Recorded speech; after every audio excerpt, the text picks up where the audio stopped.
November tali Bisingo no Village Council election Khulainani nangnai hinai High Court ni bokakti saklai Sakha. Bisalai taltham talbrei engei thangka haipano hapangni bokhaktei Village Council election Khulainani saklaimung nukjakliya. Abobai election Khulainani bagoi TTAADC ni hapang eba Tripura motha. Deputation bo yafa laikya phiaba phirok mungmanya engmabai paithago High Court ni Chief Justice ni thani Shanmung narok laikya Village Council election Khulainani bagoi. Aboni yagulo High Court ni bokhaktei November talni Bisingo no Village Council election Khulainani nangnai hinai saklai jaka ni Sakha Advocate Anthony Debbarma. This is basically on the village committee election. জন্য এক বছর ৩-৪ মাস হয়ে গেল কখনোই মানে election করানোর কোনো initiative নেওয়া হয়েছে না by the state election commissions. এটার আগে আমরা টিটিএডির পক্ষে থেকে আর আমরা ত্রিপুরা পক্ষে থেকে আমরা অনেকবার মানে রিপ্রেজেন্টেশন দেওয়া হয়েছে, ডেপুটেশনে দেওয়া হয়েছে। এটার পরেও তারা কোনো মানে ইনিশিয়েটিভ করেসপন্ডেন্স কমিউনিকেশন করেনি। এরপরে আমরা হাইকোর্টে পিআইএল ফাইল করা হয়েছে। এটার পরে চিফ জাস্টিস ডিভিশন বেঞ্চে লর্ডশিপ হাইকোর্ট অফ ত্রিপুরা এটা অবজার্ভ করছি, হিয়ার করছি পক্ষে হইতে। ওখানে আমরা দেখা গেছি যেটা স্টেট আর স্টেট ইলেকশন কমিশনস তারা রেসপন্স ছিল এটা যে এখন প্রসেস করা হয়েছে নি, কারণ এখানেও ইলেকট্রো এটারে আপডেট করতে লাগবো, ইলেকট্রো এনরোলমেন্ট এগুলি দেখতে লাগবো। এরপরে এখন দুর্গা পূজা আইতে আছে, এরপরে দীপাবলি আইতে আছে, এগুলি তারা এক্সকিউজেস দিয়ে তারা কাউন্টার ফাইল করছে। এটার পরে কোর্ট অবজার্ভ করছে যেটা এগুলি তো মানে দেখা হয়েছে যে এক্সকিউজ নেওয়ার জন্য ইন্টেনশনলি।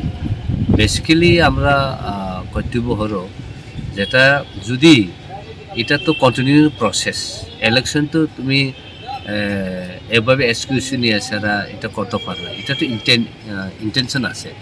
যদি এগুলি এক্সকিউজেস আছে তাহলে কীভাবে বাই ইলেকশন এটা করা হয়েছে, এটা তো সম্পূর্ণ ক্লিয়ার আছে। এটা ইন্টেনশন একটা, এটা কীভাবে টিটিএডিসি আন্ডারে কীভাবে ডিপ্রাইভ করা জন্য।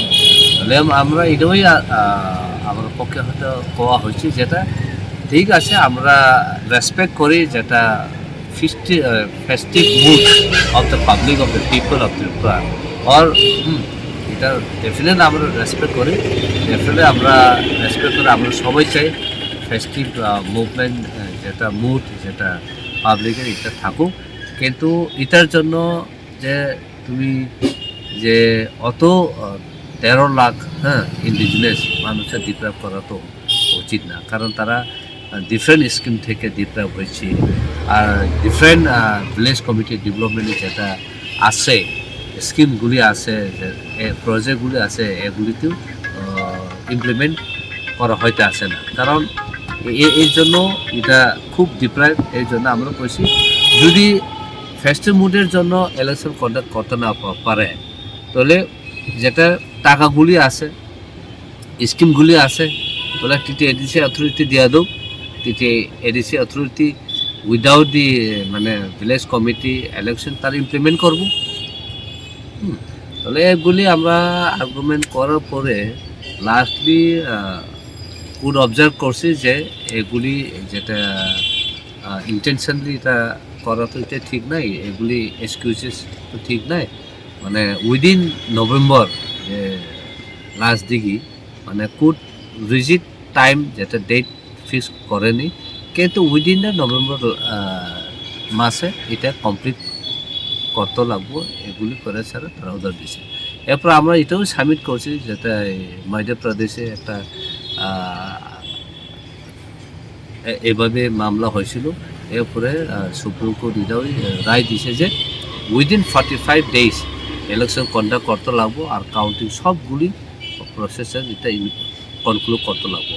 পরে স্যার এগুলি আমরা 2-3টা সাইটেশন এটাও জমা দেওয়া হয়েছে। এটা কোর্ট অবজার্ভ করছে। এটা অবজার্ভ করার পরে মানে একটা মানে কোনো রিজিড ডেটটা ফিক্স করা হয়েছে না, তবু মানে একটা রায় দিছে যেটা উইদিন নভেম্বর যেটা ইলেকশনগুলি কন্ডাক্ট করা শেষ করার জন্য। আজকে তো উঠানে ওই লাস্ট 13 তারিখ লাস্ট হিয়ারিং হয়েছে, 13 তারিখ এই মাসে। আর এরপর ওখানে জাজমেন্টটা রিজার্ভ করা আজকে আমরা আপলোড করে দিয়েছি ওয়েবসাইটে। এটা তো আমি আপনাদের পাঠাই দিব, যেটা যেটা হাইকোর্টে যেটা ওয়েবসাইটে যেটা আপলোড করা হয়েছে ওখানে আপনারা দেখতে পারবো। কোর্ট কি বলেছে, মানে কবে নাগাদ ইলেকশন করার জন্য? By November.